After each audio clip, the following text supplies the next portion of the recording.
I don't know the song's words, but I freaking love it. Did this before. Oh yeah, I know that song.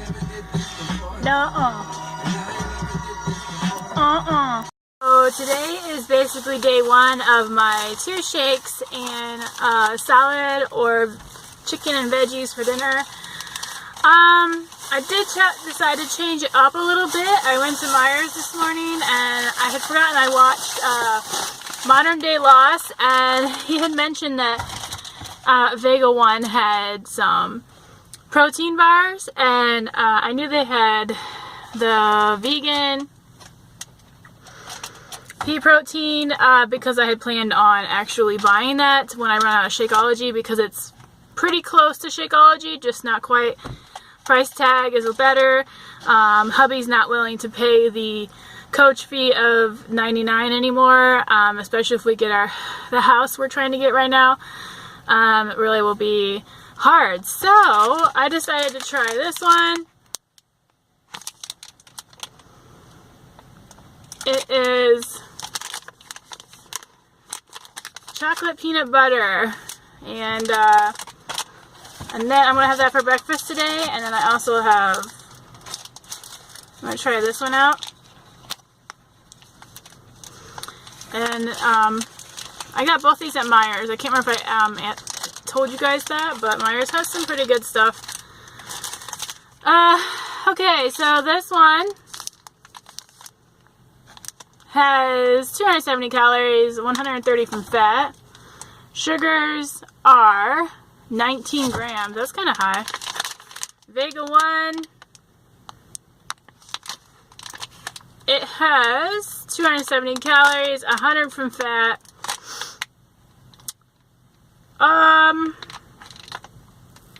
Wow, I'm not seeing any sugar on here. It probably is, and I'm probably just missing. Oh, 18 grams. Okay, so they're kind of high on the sugar, but I'm gonna eat it anyway. Okay, so I had the Vega 1 for breakfast, as I already mentioned I was gonna do. I like Cliff Bars, the square ones, a little bit better. The chocolate on this was a little, I don't know, it was kind of like that, I don't know, like the chocolate you usually get that just kind of like, when you eat protein bars, so it's kind of like that, like a weird aftertaste. But now I mean, I'll probably buy it again and eat it, but kind of curious what the other ones taste like. They had a cherry chocolate something, and then a chocolate coconut one. I think it had peanuts in it. I don't know, but like right now, I just got done at Myers Meat Market, and if you live in the Oakland County in Michigan, I highly recommend you go there and get your meat, your chicken, and all of that. Now I am at Aldi's, and I am literally only going to be buying eggs and milk. I might sneak something else in the cart, like organic popcorn, because that's freaking delish. But yeah, that's how my day's gone so far. I also have to drive out about 40 minutes away and pay my father-in-law some money that we owe him. And then I'll be back home, and we'll be getting a estimate. We better be getting an estimate. This guy's been kind of like, oh, I forgot your number. Oh, I forgot your address. And never showing up. I probably shouldn't go with him, but the problem is, oh my gosh, I will tell you guys later. I gotta get in here because I have the meat from the meat market sitting back there. That is like 20 pounds of boneless, skinless chicken, 10 pounds of leg quarters, 10 pounds of chuck hamburger. And that will probably last us for a good 2 months, at least the chicken. I'm not sure about the hamburger. Depends on what I make. I don't usually make a lot of hamburger stuff, so sometimes that will last us for 2 months. But anyways, we like to buy in bulk, so we don't have to go there like a whole buttload of times.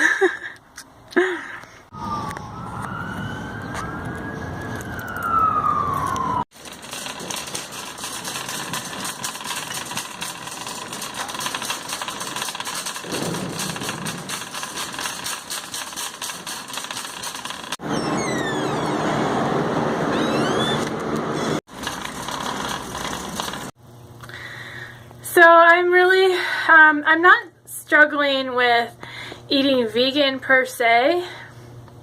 I am struggling with having the vegan food in the house. We only had a certain amount of money for food this week, so we went to the meat market. Oh, my arm is already like shaking. We went to the meat market, and this is before I watched, let's see, what the name? Vegucated. I'm just going to put that one out because I know I already talked about it. Vegucated re-educated me on some of it, and then other things I hadn't even known about. I also watched Food Incorporated again and a bunch of other stuff on Netflix. I watched Cowspiracy, I think is what it's called. I believe you can watch it here on YouTube. Or no. Earthlings, you can watch that one, and I watched that one, and that one, that was pretty bad to watch too. My kids watched it, and they were pretty grossed out as well. That didn't stop them from eating, though. I don't think my husband will let them stop eating anyway. We just bought like almost $100 worth of meat before I decided to do this. So anyway, I ran out of, we don't have any more money to get fruit. So I've been living out of a canned fruit, and I had some cucumbers, popcorn, and I ate 2 bags of chips I shouldn't have eaten out of stress, and that's pretty much all I've been eating. And I've been snacking like crazy. We had a big broccoli head, so I've been eating broccoli a lot, but you know, that's making me make some noises I don't want to make. And then I have some beans in a can, I think, so I'll probably be going to that next, but like, this stinks, because I think I'm literally going to have to go back to eating eggs for a little while. I mean, I bought a bunch of them before I watched Vegucated, and really thought about the fact of how these animals are treated. I did say I was going vegetarian. That includes eggs and milk and stuff. So I might just have to do that, even though every time I think about eating an egg, I get really sick to my stomach. Like, I just get sick to my stomach, but whatever. As for the stress part, we're probably not going to get the house we've been in writing with our mortgage people for. We started papers April 1st. Our mortgage guy told us everything was fine. We had turned everything in. We should have closed on the 20th. He changed the date to the 27th, and he said he needed some more documents. He asked for some documents we'd already turned in. We did so again. 27th comes around.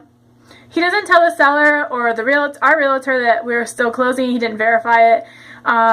So our realtor was like, well, hey, we'll sign another closing date of June 10th. Well, May 29th, the sellers were like, we're pulling out if you guys don't get the one document they just asked for done like today. That document, and like, I hate to put this out here because I don't like living here, and it was supposed to be temporary roof over our head, but these things are really hard to get rid of. I tell you what, once you get stuck in here, it's really hard to get rid of it. Anyway, my point in saying that is I live in a mobile home, and we had said we were going to demolish the mobile home. We are going to demolish. We were not lying. Today we actually still have an appointment with somebody who's going to come out and estimate how much it will cost us. Just if we don't get the house this year, for next year when we do this again, we'll just keep saving money up. But this means we've wasted $2,000 of money we can't get back because this douchebag mortgage guy can't get his shit together. My husband called his boss. Guess what his boss did? Said he was going to call my husband back. Never did. And then when my husband threw I can't say a fit. He got really angry because this is bullshit. If I told you guys everything this dude's been doing, you'd be pretty pissed off too. So my brother agreed to take the title of our trailer, and we were going to transfer it. And then his wife was like, no, you got to go to attorney and fill out paperwork that you're not going to be late on your lot rent until you demolish it. And we're like, well, we are literally out of money this week. We can't do it. And the sellers were going to pull out like June 1st. So we turned the title in. That was supposed to be the only thing we needed still for the underwriters. He didn't submit it. And then he tells us, oh, well, I'll submit it now, but you're going to need a letter of why you transferred this over to your brother for free. Excuse me. It's legal to do that. And, you know what, whatever. So, yeah, we might not get the house. We might be losing $2,000. And on top of that, I have to live in this fucking, excuse me, this place for another year. It's not like the worst trailer ever. I'm just like, I'm tired of living here. I'm tired of my kids being called trailer trash and name called. Like, we didn't move here because we wanted to live in a trailer. We lost our first house. We were homeless. This place put a roof over our heads. If we hadn't found this place, if they hadn't decided to take a chance on us, because the people that live in trailers, they're not just all trailer trash. They're not there because they want to live a shitty life and all that. Like, we are not one of those. There might be some here, but we are not one of them. We've used the time to save, and it's screwing us over now. Okay, I just talked 6 minutes about that. Alright guys, I will talk to you later. Bye.